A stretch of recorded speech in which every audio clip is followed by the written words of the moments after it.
हम्म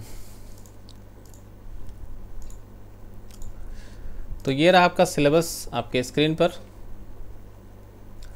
syllabus module 1 का है, जिसका नाम है इंफॉर्मेशन टेक्नोलॉजी टूल्स, शॉर्ट में IT tools and network basics. इसका फर्स्ट यूनिट का आज हम लोग पूरा कवरेज जो है एक साथ करेंगे। टाइमिंग 1 घंटा लगेगा, आधा घंटा लगेगा, तो टाइमिंग अपने को फ़िलहाल नहीं देखने का है। अपने को सिंपली ये जो गोल है, इस चैप्टर को पढ़ने के बाद आप सभी को आ जाना चाहिए। क्या क्या आ जाना चाहिए? कंप्यूटर की पहचान करना, आईटी के gadgets, explain their evolution and application. तो इससे रिलेटेड जो सवाल हैं वो सवाल आप लोगों को करने हैं, वो मुझे नहीं करने हैं। सिलेबस के पॉइंट्स को एक बार मैं रीड कर दूंगा आपके सामने में, तो ताकि आप लोग को कोई भी सवाल पूछने में दिक्कत ना हो। आप पाँचों छयों के पास में 2 प्रकार की किताबें हैं, एक बालाजी होगी और एक सतीश जैन की बुक होगी। तो दोनों किताबों को खोलिए, सीधा क्वेश्चन में जंप करिए। आप सभी के सभी कंप्यूटर के लिटरेट पर्सन हो। आज की तारीख में इतनी जो चीज़ें हैं वो हर बच्चे को आती ही है नॉर्मली, लेकिन सवाल यहाँ पे सिर्फ इतना आता है कि ऑब्जेक्टिव क्वेश्चन अगर कुछ एकदम नया टाइप का दिखेगा तो आप पूछ सकते हो, और डिस्क्रिप्टिव क्वेश्चन में किस तरीके से आंसर लिखना है वो आप पूछ सकते हो। समझ गए? Yes sir. सो आज आप सभी की टर्न है। नेक्स्ट जब भी हमारी ये क्लास होगी तो सेकेंड यूनिट की होगी, और सेकेंड यूनिट को हम लोग एक सेटिंग में ख़त्म करेंगे, ठीक है। और इसका पूरा का पूरा लेक्चर जो है यूट्यूब में चला जाएगा। कल इसको रिलीज़ भी कर दूंगा मैं एडिट करके। चलो भाई, तो क्वेश्चन सभी को करना है, ध्यान रखेंगे, है ना। जो नहीं बोलते हैं वो भी बोलेंगे। टुमेंद हो, रिदिमा हो, कमल, खुशबू, चंचल और परितोष। चलो, कोई छूटा तो नहीं? Okay, ready.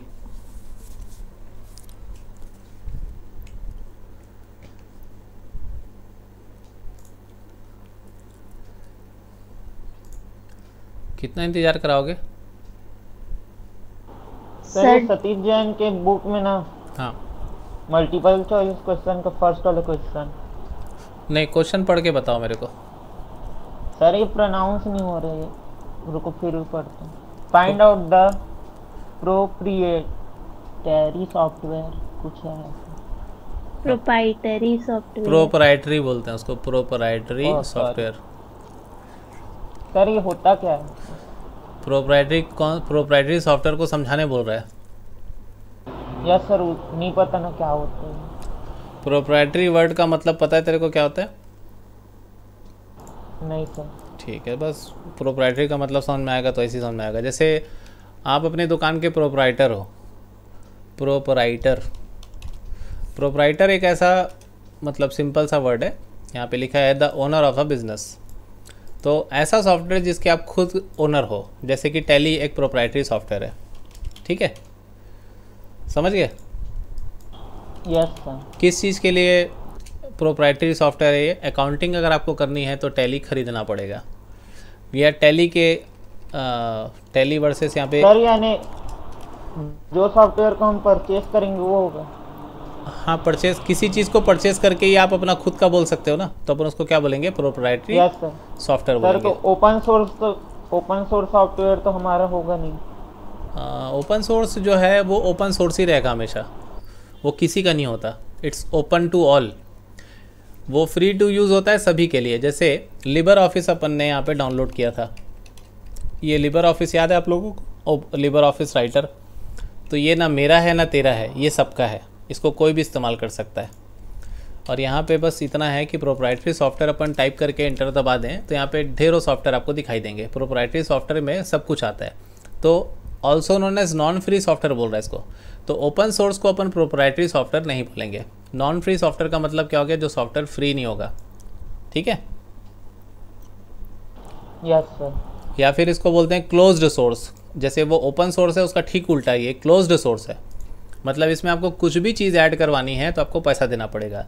Is a computer software for which the software publisher और another person reserves some rights from licence to use. तो इसमें आपके पास में लाइसेंस होना अनिवार्य है, अदरवाइज इसको यूज़ नहीं कर सकते। अब एक छोटा सा सवाल, ये जो व्हाट्सएप है ये प्रोप्राइटरी सॉफ्टवेयर है कि नहीं है? सर नहीं है। बिल्कुल सही जवाब, ठीक। अगला क्वेश्चन, चंचल। Sir digital computer. Digital computer मतलब जो अभी हम इस्तेमाल कर रहे हैं इट इज़ डिजिटल। डिजिट को कई बार लोग फुल फॉर्म बताने की कोशिश करते हैं कि डिजिट ऑल, जिसमें डिजिट्स होती हैं, जो मशीन होती हैं, जो बाइनरी सिस्टम पे काम करता है उसको अपन डिजिटल बोलते हैं। इसमें कभी भी एनालॉग वाली चीज़ें नहीं रहती, इसमें सारी चीज़ें कैलकुलेशन पे बेस्ड होती हैं।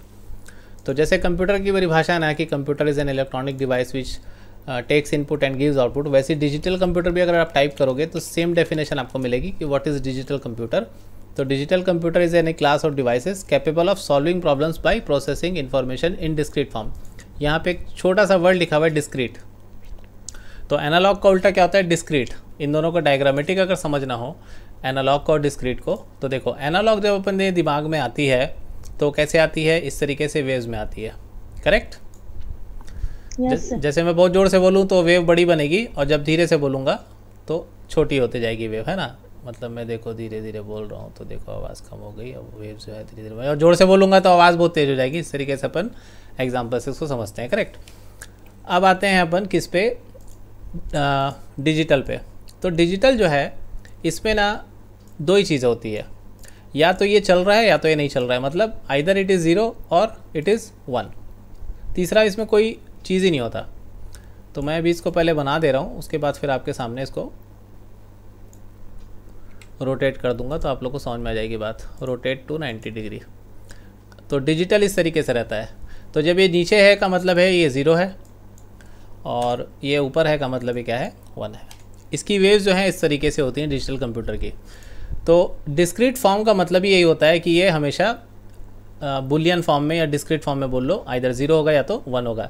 It operates on data including magnitudes, letters, बहुत सारे, मतलब जितने भी ऑपरेशन होते हैं हम सब जानते हैं इसी में होते हैं, और बाइनरी कोड के फॉर्म में होते हैं। तो कंप्यूटर साइंस में digital electronic computer is a computer machine which is both an electronic computer and a digital computer. मतलब इलेक्ट्रॉनिक कंप्यूटर ही डिजिटल कंप्यूटर होता है।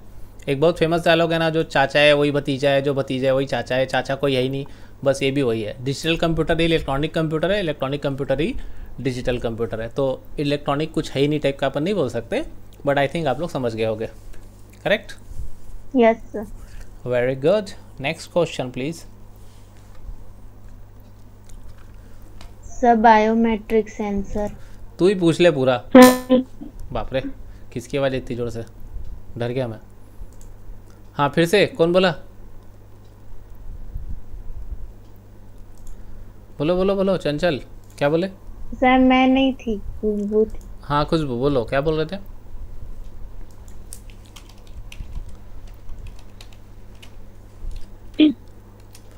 आवाज़ आ रही खुशबू?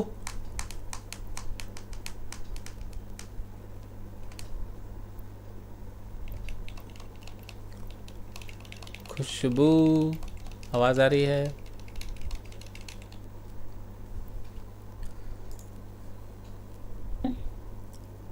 हाँ हमको आपकी आवाज़ नहीं आ रही है वैसे क्लियर। चलो बायोमेट्रिक पूछ रही थी ना चंचल? Yes sir. बायो और मैट्रिक दो अलग अलग चीज़ें हैं। मैट्रिक जो शब्द है ये इट इज़ लाइक मैट्रिक्स, जो मैथ्स का, मैथमेटिक्स का मैट्रिक्स होता है ना, आव्यूह जिसको बोलते हैं। क्या होता है, जब अपने को डाटा किसी चीज़ से लेनी होती है जो बहुत ज़्यादा तादाद में होते हैं और अलग अलग भी होते हैं, जैसे कि हम इंसानों के फिंगरप्रिंट्स जो हैं वो हैं सबके पास, लेकिन कॉमन सभी, मतलब सभी लोगों में पाया जाता है फिंगरप्रिंट्स, लेकिन सबके फिंगरप्रिंट अलग अलग होते हैं। एक रिसर्च हुआ था 10 साल पहले, मेरे ही एक कलीग, मतलब बैचमेट ने किया था एमफिल कंप्यूटर साइंस में। उसने क्या किया था, कान पे रिसर्च किया था। मतलब हर किसी का कान भी अलग होता है, आंखें भी अलग होती है, तो उसने कान पे रिसर्च किया था कि अगर आप किसी का कान को स्कैन कर लेना तो इट इज़ ऑल्सो डिफरेंट। मतलब तुम पाँचों छयों का जो कान है ना वो अलग अलग होगा, समझ गए? Yes sir. तो इस चीज़ को जब अपन डिजिटल फॉर्म में कन्वर्ट कर देते हैं तो it is known as biometric. So biometric are body measurements and calculation related to human characteristics, ये इसकी परिभाषा लिखी हुई है। Biometric authentication is used in computer science as a form of identification and access control. It is also used to identify individuals in groups that are under, जो भी है surveillance. मतलब आप अगर किसी को सर्विलेंस पे रखे हो, मतलब सर्विलेंस का मतलब क्या होता है, निगरानी, किसी को आप निगरानी में भी रखे हो तो आप इसका बायोमेट्रिक का इस्तेमाल कर सकते हो। जैसे कॉलेज में कौन आ सकता है, कौन जा सकता है, किसकी अटेंडेंस लगानी है, किसकी नहीं लगानी है, कौन स्टूडेंट है नहीं है, कौन इंटरनल एक्सटर्नल है वगैरह वगैरह, तो वो अगर अपना अंगूठा लगाएगा तो पता चल जाएगा। और अभी सबसे बेहतरीन जो एग्जांपल है, बायोमेट्रिक कराना पड़ेगा, अपन किसे बोलते हैं, आधार में बोलते हैं। तो आपकी पूरी 10 उंगलियों का जो डाटा है वहाँ पे है, आप कहीं पे भी जाओगे तो अंगूठा लगा के पैसा निकाल सकते हो। तो ये बायोमेट्रिक का एप्लीकेशन, बायोमेट्रिक क्या होता है। धन्यवाद। खुशबू, एनी क्वेश्चन, कुछ पूछ रहे थे आप? यूटिलिटी सर होता है। किसी को सुनाई दिया क्या? नहीं सर। फिर से खुशबू, ये मैसेज का भी ऑप्शन है वैसे यहाँ पे, आप यूटिलिटी यूटिलिटी सॉफ्टवेयर, ठीक।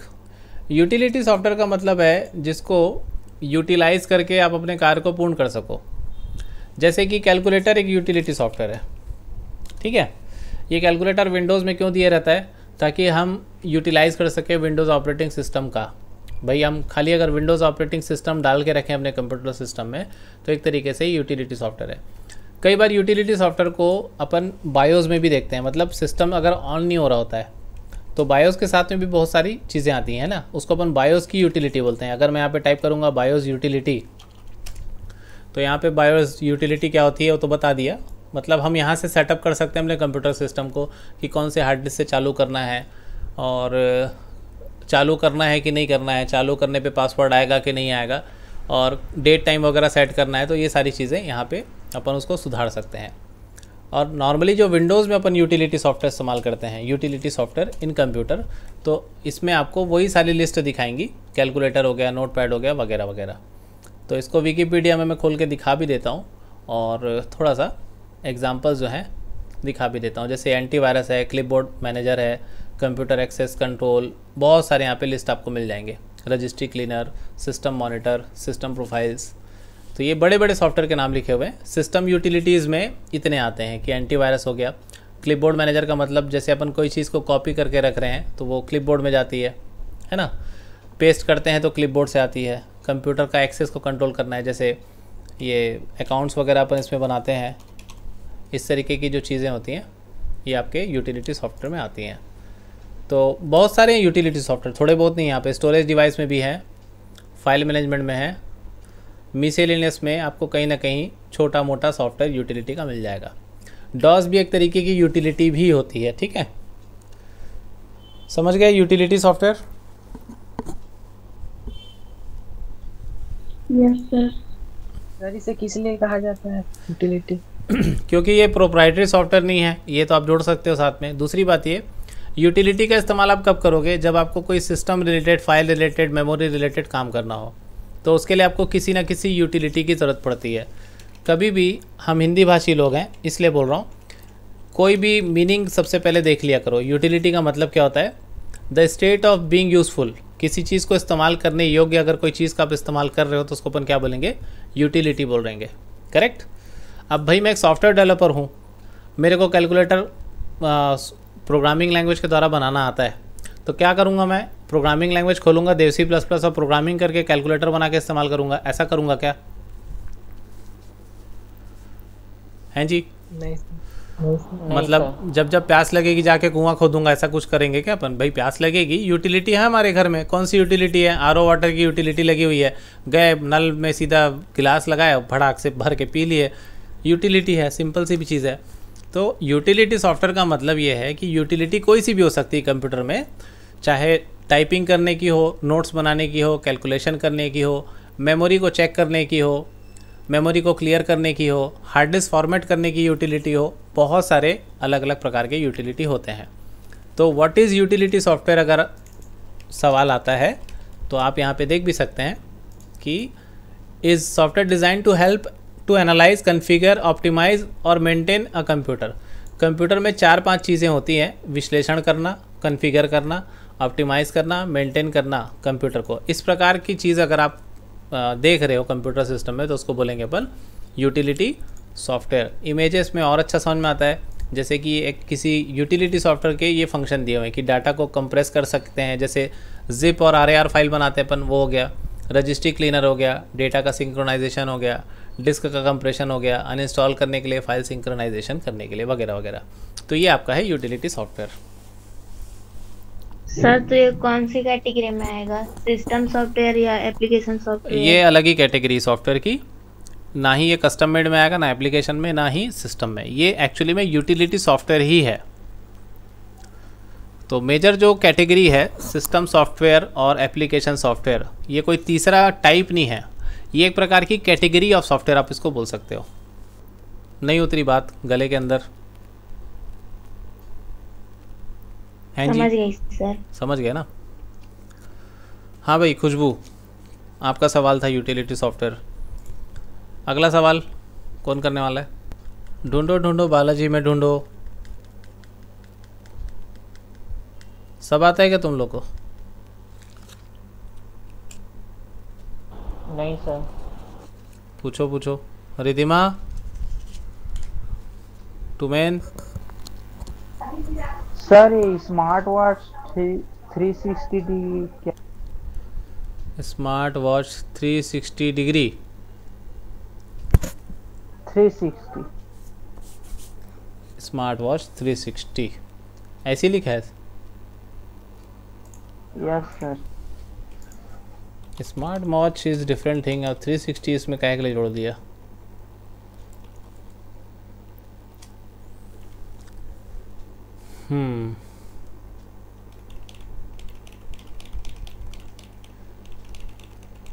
ये 360 का तो मेरे को नहीं मालूम honestly. But what is smart watch? Smart watch का मतलब होता है कि जैसे आपके पास में सेल फ़ोन है, मोबाइल फ़ोन है, तो आप अपने मोबाइल फ़ोन के कुछ, सभी नहीं, कुछ एप्लीकेशंस को एक्सेस करने के लिए स्मार्ट वॉच का इस्तेमाल करते हो। ऐसा आप इसलिए करते हो कि अगर आपको सिर्फ कॉल अटेंड करना है तो आप स्मार्ट वॉच से कर सकते हो। घड़ी जैसे इसको पहना जाता है रिस्ट में, कलाई में अपने, और ये इसकी प्राइस भी मोबाइल से कम होती है, मतलब 2000, 3000, 5000 तक आती हैं। और इनको लेने के बाद फिर क्या है, आपको जो नॉर्मल एनालॉग घड़ी आती है उसकी ज़रूरत नहीं पड़ती। इसमें इस तरीके का आप कोई भी वॉलपेपर जैसा सेट कर लो, और ये बढ़िया, इसमें जिस तरीके का आपको एप्लीकेशन है वो डाउनलोड कर लो, आपका काम जो है आसानी से हो जाएगा। तो ये स्मार्ट वॉच होता है। अब 360 उसमें क्यों लिखा है, ये आपकी किताब में कहीं पे दिया होगा तो देख लेना। वो 360 का कैमरे से भी संबंध हो सकता है, या फिर 360 का पूरा एक घूमने वाली घड़ी टाइप की होगी, इसलिए भी हो सकता है। I don't know about that. ठीक, अगला सवाल। रिधिमा, तेरा सवाल नहीं है अभी तक। स्पीच सिंथेसाइजर क्या होता है? स्पीच सिंथेसाइज़र नहीं जानती रे? स्पीच सिंथेसाइज़र मतलब जो आपकी स्पीच को सिंथेसाइज करे। अब यहाँ पे दिक्कत क्या हो रही है, एक होता है स्पीच रिकग्निशन, दोनों चीज़ें बता देता हूँ, है ना। Speech recognition and synthesiser, synthesis भी बोलते हैं इसको, ठीक है। सबसे पहली चीज़, स्पीच रिकग्निशन का मतलब जैसे यहाँ पे लिखा है टाइप हियर टू सर्च। यहाँ पे कभी कभी माइक भी बने रहता है कि मैं कुछ बोलूँगा और सर्च करेगा। जैसे यहाँ पे google.com है, तो ये इसका माइक है, इसको मैंने ऑन किया और जो भी बोलूँगा it will search for me. इसको अपन क्या बोलते हैं, स्पीच रिकग्निशन। अब आते हैं स्पीच सिंथेसाइज़र पे।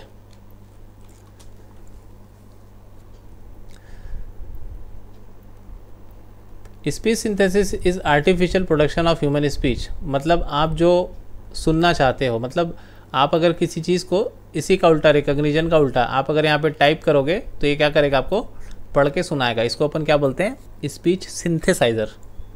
समझ गए? Yes sir. Speech to text करके इसमें एक ऑप्शन रहता है, change text to speech setting, turn on, एक मिनट, टेक्स्ट टू स्पीच करके एक ऑप्शन होता है इसमें, text to speech, speech speech to, नहीं यार, टेक्स्ट टू स्पीच। एक डेमो दिखा देता हूँ तो आप लोग को हमेशा याद रहेगा। मज़ा नहीं आ रहा है इसको, ये तो बेचूंगा बोल रहा है सीधा सीधा डेमो।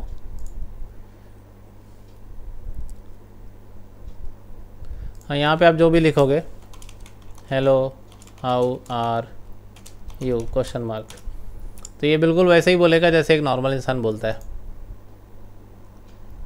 मैं रोबोट नहीं हूँ, बोल के बताओ। Hello, how are you? आप लोगों को सुनाई दिया क्या? नहीं सर। कोई बात नहीं, मेरे को बहुत अच्छे सुनाई दिया। हेलो हाउ आर यू पूछा है।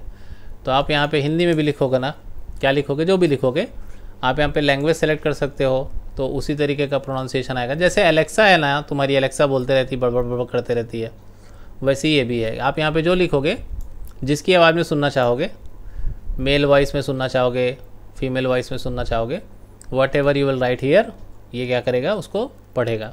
यहाँ से आप इसकी स्पीड बोलने की सेट कर सकते हो, इसकी पिच मोटी पतली कर सकते हो, ठीक है, मतलब आवाज़ जो है भारी हल्का कर सकते हो।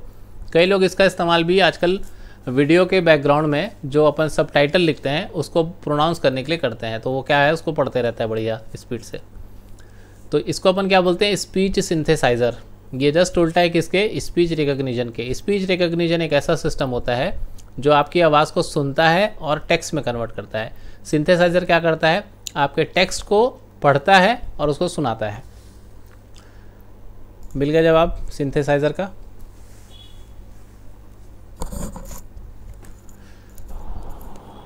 सर ये personal digital assistant hand held computers होते हैं। हाँ, तुम लोग जो अपने हाथ में इस्तेमाल कर रहे हो mobile phone, it is actually personal digital assistant का latest version. PDA in computer यहाँ पे टाइप करना पड़ेगा। ये बहुत पुरानी चीज़ है एक्चुअली में। पहला जो स्मार्टफोन आया था ना, वो PDA का ही फॉर्म था, और ये PDA जो है अब आउटडेटेड हो चुके हैं, अब नहीं आते, ये पहले आया करते थे। यहाँ पे लिखा भी ना, PDA versus smartphone which one is best, जो उसमें क्वाड्री कीबोर्ड भी होता था, आप इसे टाइप कर सकते थे। मिल गया जवाब PDA। Yes sir. बहुत ही आसान सी चीज़ है, इसमें बस इतना ही लिखा होगा नया कि भाई PDA जो है आप क्या कर सकते हो इससे। अच्छा, एक पाम टॉप नाम की भी चीज़ आती थी। पाम किसको बोलते हैं, हथेली को। पाम टॉप कंप्यूटर जो है वो भी ऐसा ही होता था, मतलब आपकी हथेली में आ जाने वाली चीज़ें, तो इसको भी अपन PDA बोलते हैं या पाम टॉप बोलते हैं, ठीक है। ये अभी भी आते हैं। इससे विंडोज़ CE मतलब ये वाला एडिशन चला करता था विंडोज़ का। अब तो विंडोज़ 10 का ज़माना है, और आपके वो फ़ोन पे हाथ पे तो एंड्रॉयड डिवाइस है, उसमें तो आप जो चाहो कर लो। अगला सवाल प्लीज़। सर तो ये एंड्रॉइड फोन भी PDA में ही आते हैं। PDA का मतलब ही यही है ना। हाँ, पर्सनल डिजिटल असिस्टेंट। तो पहला जो विंडोज़ फ़ोन, मतलब विंडोज़ फ़ोन पहले आया था ना, एंड्रॉयड के पहले माइक्रोसॉफ्ट ने विंडोज़ फ़ोन निकाला, फिर एप्पल ने निकाला, फिर एंड्रॉयड आया 2010 के आसपास में, 9-10 के आसपास में, मतलब पूरा मार्केट को इसने खा गया, टेक ओवर कर लिया।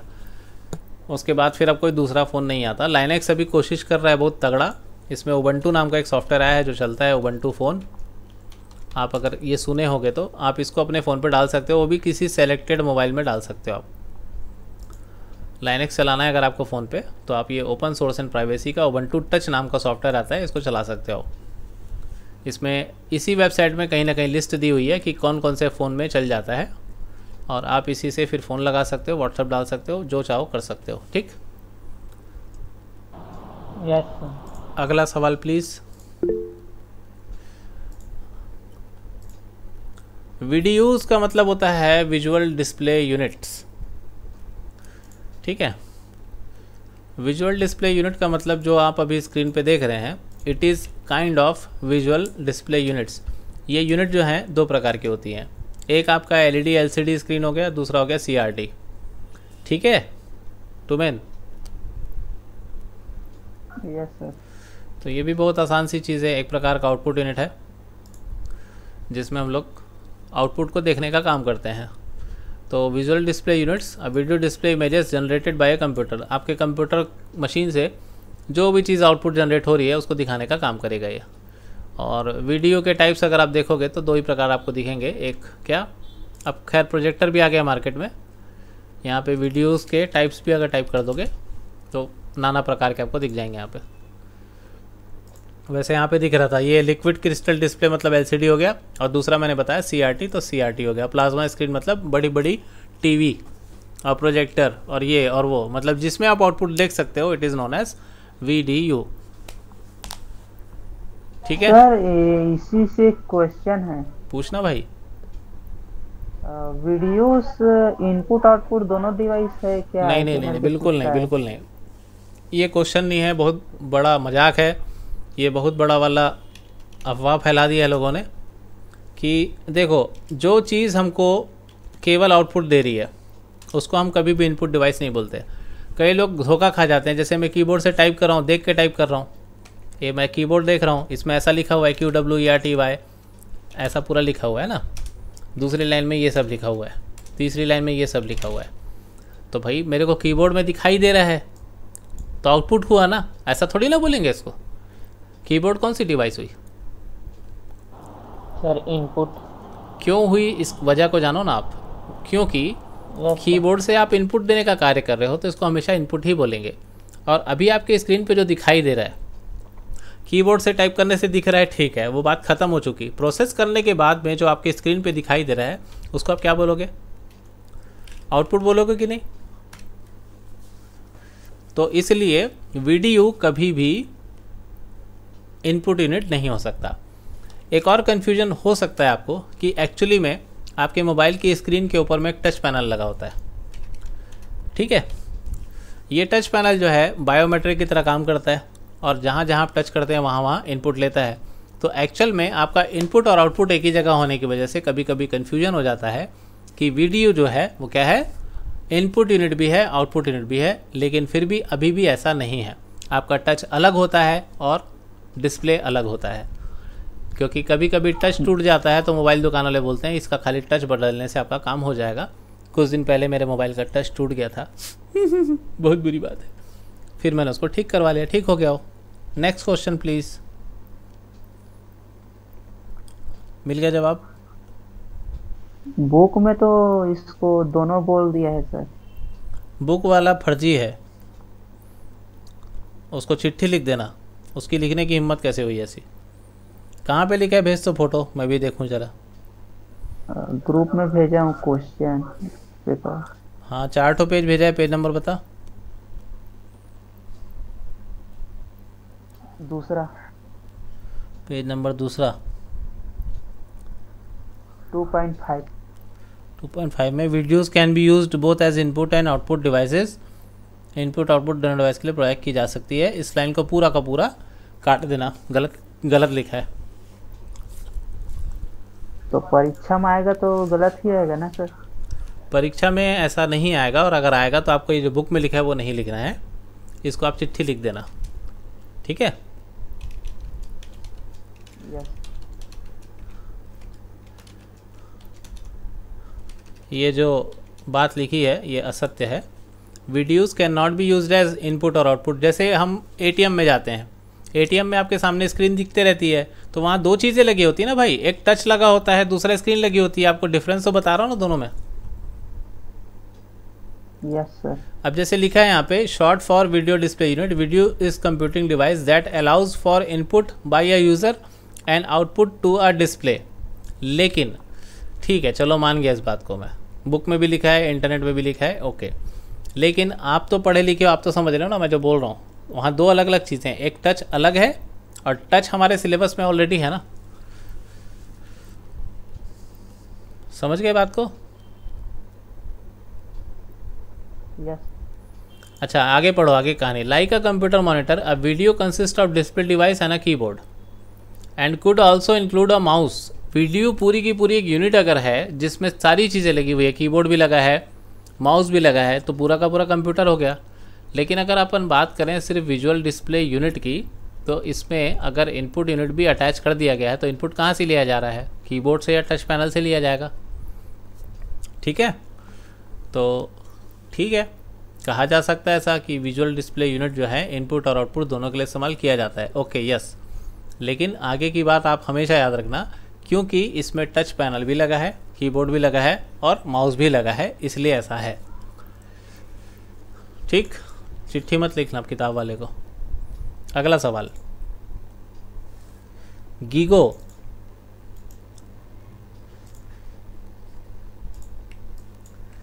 ये लिखा है क्या? GIGO? Yes sir. Garbage in garbage out. Garbage किसको बोलते हैं चंचल? सर कूड़ा करकट। कूड़ा को बोलते हैं गार्बेज, कचरा को। मतलब मैं बोल रहा हूँ अपने मुंह से कि मैं 5 टाइप कर रहा हूँ, टाइप क्या हो रहा है? 6। ठीक। तो इस प्रकार के इनपुट को अपन गार्बेज बोलते हैं। अपन मुंह से कुछ भी बोलें, कंप्यूटर जब इनपुट लेता है तो वो एग्जैक्टली वही इनपुट लेगा जो बटन आप दबाओगे। मैं बोलूँ कि मैं 60 टाइप कर रहा हूँ, ठीक, जो बोलने में क्या दिक्कत है, बोलने में पैसा थोड़ी नहीं लगता है। गार्बेज इन गार्बेज आउट एक ऐसा कंसेप्ट है कि कंप्यूटर में आप जिस प्रकार का इनपुट दोगे उसी प्रकार का आउटपुट आपको मिलेगा, तो नोन एज गीगो और गार्बेज इन गार्बेज आउट। समझ गए?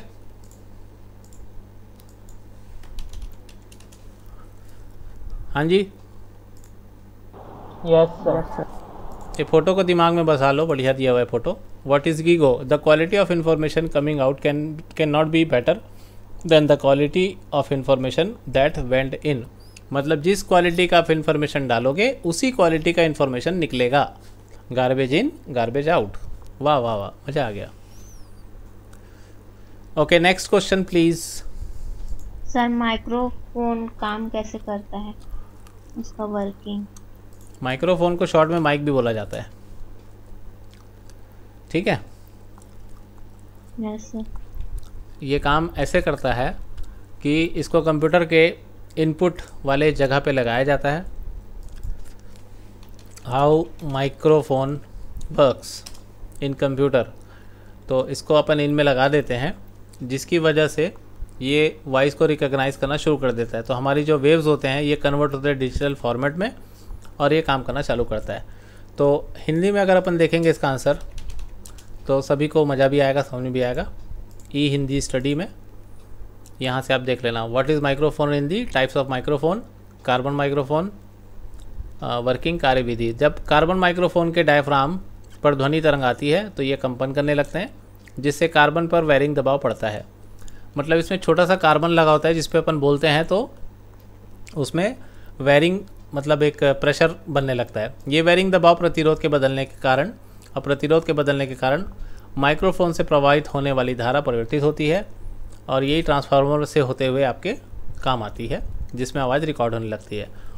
अब अंग्रेजी वाला जो चीज़ था उसको भी देख लेते हैं यहाँ पे कैसे काम करता है। तो ये माइक है, माइक से ऑडियो सिग्नल गया, इसको अपन डायाफ्राम बोलते हैं, जिसमें कार्बन लगे रहता है। ये कार्बन जो है साउंड वेव्स को रिसीव करती हैं और आपके कंप्यूटर तक पहुंचाने का काम करती हैं। ठीक है जी। Yes sir. तो मेन माइक्रोफोन इनपुट डिवाइस है कि आउटपुट डिवाइस है? Input. Very good. Next question please.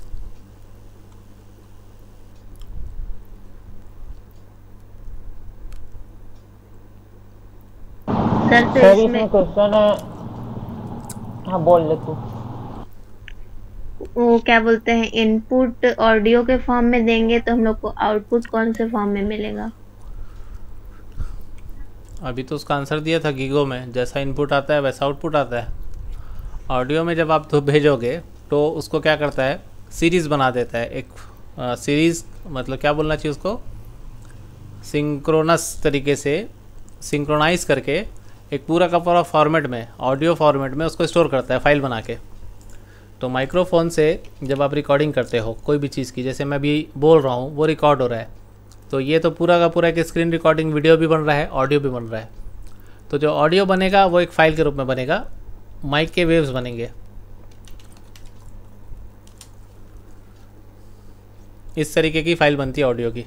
ये जैसा दिख रहा है ना, यहाँ पे दिख रहा है? Yes sir.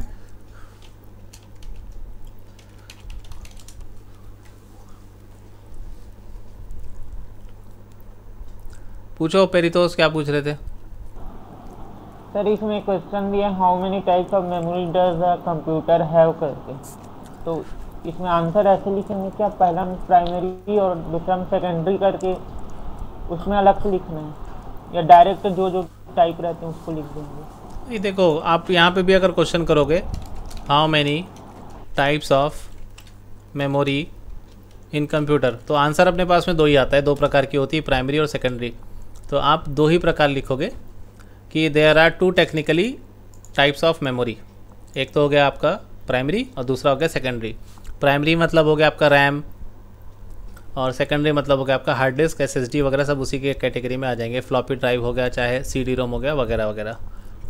तो आप पहले टाइप्स लिखोगे और इसको भी लिखने से पहले आप मेमोरी की परिभाषा लिखोगे कि मेमोरी आखिर होती क्या है। तो मेमोरी जो है वो कंप्यूटर में डाटा को स्टोर करने का काम करती है। ये 2 प्रकार की होती है, एक वोलेटाइल और एक नॉन वोलेटाइल, मतलब अस्थाई, और एक होती है स्थाई। उसके बाद फिर आप टाइप लिख के चालू हो जाओगे। हाँ जी। Yes sir. सर इसी के बाद एक और क्वेश्चन था, list different types of memory, तो इसमें भी दोनों लिखेंगे या? List different type of memory बोल रहा है तो आप जितनी मेमोरी है सबको लिस्ट कर दो। लेकिन आप इसको किस तरीके से लिख सकते हो, आप लिस्ट ऐसे बनाना, पहले तो कैटेगरी बना लेना इस तरीके से, और यहाँ लिख देना आपका प्राइमरी और इधर लिख देना सेकेंडरी, यहाँ पे लिख देना मेमोरी। उसके बाद फिर चालू हो जाना, जितनी भी प्रकार की मेमोरी है आप यहाँ पे लिस्ट आउट करते जाना उसको, प्राइमरी और इधर सेकेंडरी। आंसर में पहले वो लिखना पड़ेगा, यहाँ पे इस जगह पे मेमोरी लिखाएगा सबसे ऊपर में, उसके बाद फिर यहाँ प्राइमरी, फिर यहाँ सेकेंडरी करके आप पूरा लिख सकते हो। हाँ सर वही, यानी मेमोरी क्या है उसको पहले बताना पड़ेगा। हाँ बताना तो पड़ेगा ही। और अगर एकदम 1-2 नंबर का क्वेश्चन शॉर्ट आ रहा है तो खाली डायग्राम बना के भी अगर आओगे, मतलब एक ट्री बना के आ जाना जिसमें प्राइमरी और सेकेंडरी मेमोरी को अलग अलग से लिस्ट कर सको, जितना भी लिखोगे अच्छा है। चलो भाई दूसरे लोग भी सवाल करो। डिस्क्रिप्टिव क्वेश्चन तो ज़्यादा नंबर के आते हैं ना? डिस्क्रिप्टिव नंबर ज़रूरी नहीं है, कभी कभी पार्ट पार्ट में भी दे देता है। जैसे 5 नंबर का क्वेश्चन पूछेगा, 5 तो क्वेश्चन पूछ देगा 1-1 नंबर का, डिपेंड करता है। क्वेश्चन पेपर आपने देखा होगा, जैसा क्वेश्चन है उसके हिसाब से आंसर लिखना। एग्जैक्टली।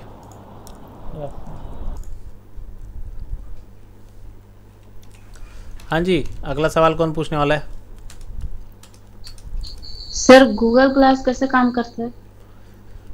गूगल क्लास जो है, गूगल क्लास की गूगल मीट, क्लासरूम की मीट? गूगल ग्लास सर, चश्मा वाला। अच्छा गूगल ग्लास। स्पीड बढ़ा देता हूँ, थोड़ा जल्दी ख़त्म हो जाएगा। डबल स्पीड में चलाओ इसको, ठीक है जी? Yes sir.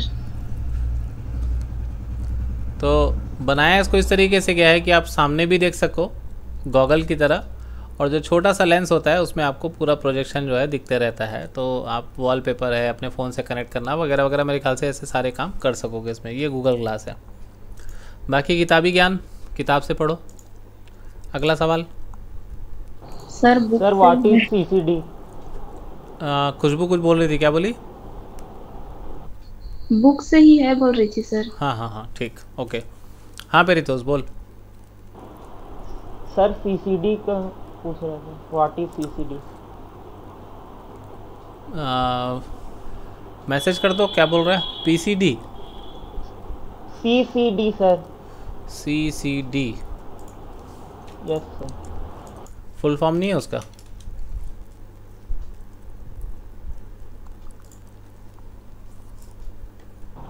सर इसमें चार्ज कॉपलेट डिवाइस। कॉपलेट नहीं है, कपल्ड है वो। ओ सॉरी, चार्ज कपल्ड डिवाइस। ये डिजिटल वेब कैमरा के अंदर में है। Charge coupled device is an integrated circuit containing N अरे ऑफ लिंक्ड और कपल्ड कैपेसिटर्स। इसमें बहुत सारे कैपेसिटर्स लगे होते हैं। Under the control of external circuit, इसको किसी बाहर के सर्किट से अपन कंट्रोल कर सकते हैं। Under the control of external circuit each capacitor can transfer it's electric charge.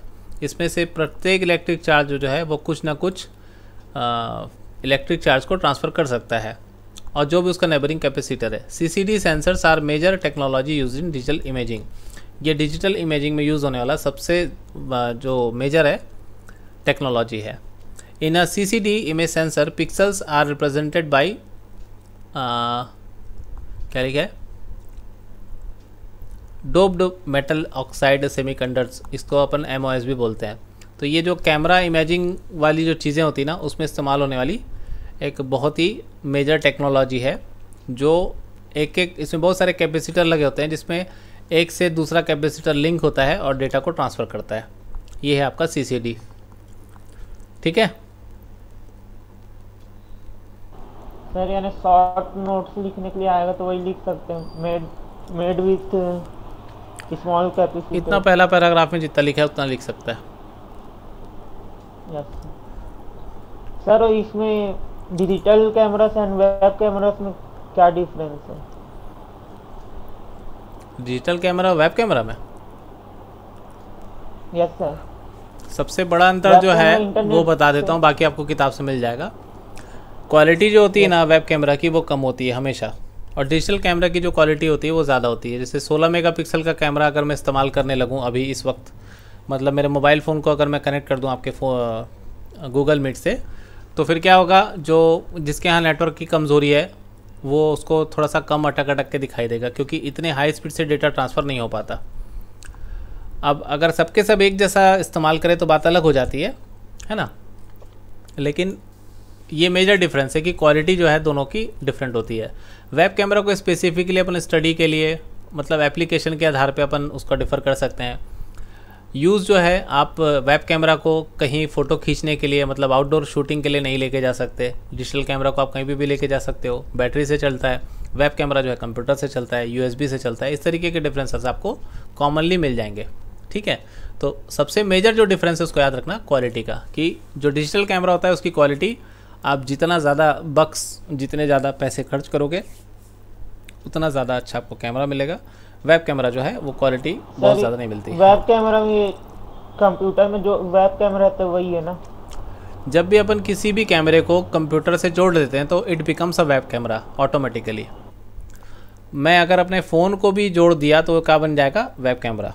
क्योंकि अपन यहाँ पे एक तो आर्टिकल टाइप करते हैं कि use mobile camera as webcam via USB लिखा है ना, तो कुछ ना कुछ सॉल्यूशन कोई ना कोई दे देता है। यूट्यूब में लोगों को काम नहीं है तो बस यही करते रहते हैं लोग। तो ये क्या करता है, इसकी क्वालिटी को रिड्यूस करके इस्तेमाल करना शुरू कराता है। तो मोबाइल का कैमरा अगर मान लो 16 मेगापिक्सल का है और 16 मेगापिक्सल की फ़ोटो को खींचना है आपको, तो आप डायरेक्टली मोबाइल से खींच के ट्रांसफ़र कर लो, इसलिए तो ट्रांसफ़र फैसिलिटी रहती है अपनी। तो सवाल का एकदम आसान सा जवाब इतना ही है कि वेब कैमरा उसको बोलेंगे जो कंप्यूटर से अटैच है, और डिजिटल कैमरा जो है स्टैंड अलोन कैमरा होता है जो डिजिटली पिक्चर्स को स्टोर करता है। JPG फॉर्मेट में सबसे कॉमन फॉर्मेट है, और रॉ फॉर्मेट में भी, मतलब RAW नाम का एक रॉ फॉर्मेट होता है जिसके बाद आप उसको किसी भी फॉर्मेट में चेंज कर सकते हो। बैकग्राउंड फोरग्राउंड को बाद में एडिट कर सकते हो, तो डिजिटल कैमरा हो गया। वेब कैमरा में इतनी सारी फैसिलिटीज़ नहीं होती। समझ गए? Yes sir.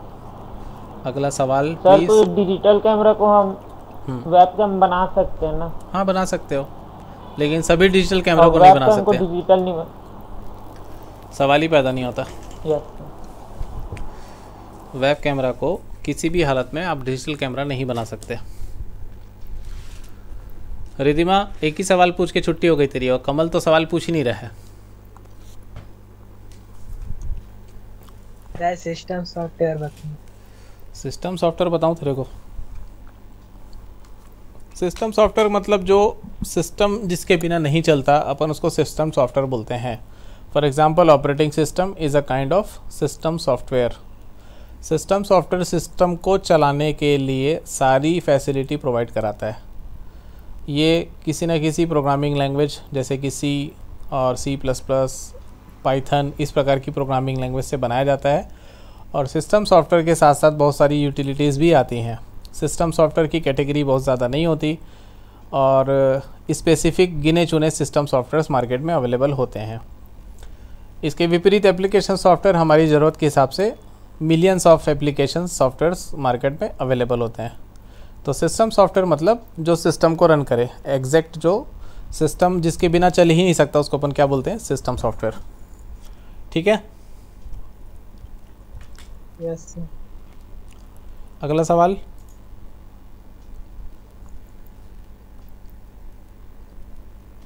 हो गया?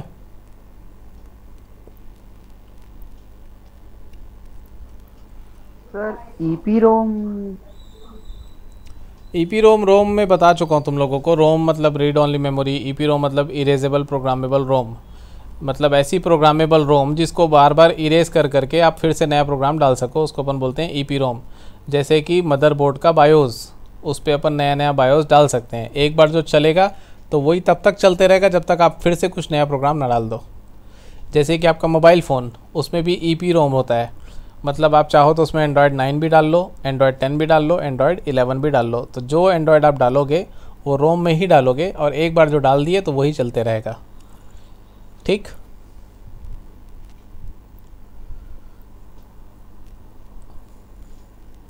कैसे का टूमेन, मज़ा नहीं आया क्या जवाब में? Yes sir.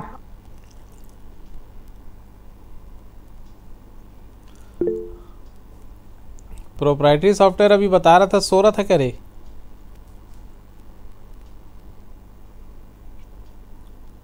सर समझ नहीं आया, एक बार और। प्रोप्राइटरी सॉफ्टवेयर समझ में नहीं आया तो ये वीडियो जब अपलोड हो जाएगा यूट्यूब में तो दोबारा सुन लेना। Yes sir. इसको एडिट भी नहीं करूँगा, इसी डालूंगा मैं एज इट इज़। अगला सवाल रिधिमा, एनी क्वेश्चन? सर बोलना। What is information retrieval? Retrieval नहीं हो, रिट्राइवल है। चलो रिट्रीवल भी हो सकता है, आई डोंट नो। Sorry. नहीं, I am also sorry. So retrieval का मतलब होता है किसी सूचना को डालने के बाद पुनः प्राप्त करना। रिट्राइव करने का मतलब होता है पुनः प्राप्त करना। तो इन्फॉर्मेशन रिट्रीविंग या इन्फॉर्मेशन रिट्राइवल जो टूल होता है उसके द्वारा हम इन्फॉर्मेशन को एक बार स्टोर करते हैं और फिर से प्राप्त करते हैं। तो दुनिया का सबसे बड़ा इन्फॉर्मेशन रिट्रीवल कहाँ पे है? इंटरनेट पे है। इंटरनेट से आप कोई भी इन्फॉर्मेशन को पुनः प्राप्त कर सकते हो। कोई भी चीज़ को सर्च करना है तो एक बार नहीं, आप जितनी बार चाहो उतनी बार फिर से। जैसे अभी कमल एक सवाल पूछा जो मैंने एक्सप्लेन कर चुका था, तो अब उसको ज़रूरत नहीं है क्योंकि मैं उसको इंटरनेट पर डाल दूंगा तो वो कभी भी आज से 5 साल बाद 10 साल बाद जब भी उसको दोबारा सुनने का मन करेगा वो वहाँ से उसको पुनः प्राप्त कर लेगा। तो this is known as information retrieval. Chanchal, any question? No sir. Khushboo? Sir तो इंफॉर्मेशन रिट्रीवल है, इसमें पेन ड्राइव, सीडी और हार्ड डिस्क आते हैं क्या? भाई परमानेंट स्टोरेज में आपको इन्फॉर्मेशन को डाल दोगे तो वहाँ से भी तो रिट्रीव कर सकते हो। डाटाबेस है वो भी एक इन्फॉर्मेशन रिट्रीविंग चीज़ ही है, रिट्राइव करने की चीज़ है। Sir Yes. इसमें एक क्वेश्चन था ना मल्टीपल चॉइस में कि information retrieval is fastest form करके दिया है, तो इसमें पेन ड्राइव, सीडी और हार्ड डिस्क है। हाँ। और एक लास्ट में ऑल ऑफ अबव है। ऑल ऑफ अबव आएगा। सीडी में अगर तू शोले तो पिक्चर डालेगा तो कभी शोले तो होगी नहीं, हमेशा शोले च रहेगी। हार्ड डिस्क में अगर शोले कॉपी करेगा तो जितनी बार देखना चाहे देख सकता है। सर लेकिन हाँ। इसमें तो हार्ड डिस्क दिया है आंसर में, सिर्फ हार्ड डिस्क दिया है। फास्टेस्ट है करके। अच्छा फास्टेस्ट, सॉरी फास्टेस्ट वर्ड को मैं स्किप कर दिया था। फास्टेस्ट में अगर आप कंपैरिजन करोगे पेन ड्राइव में, हार्ड डिस्क में और सीडी में, तो yes hard disk is the fastest. Yes. अगला सवाल।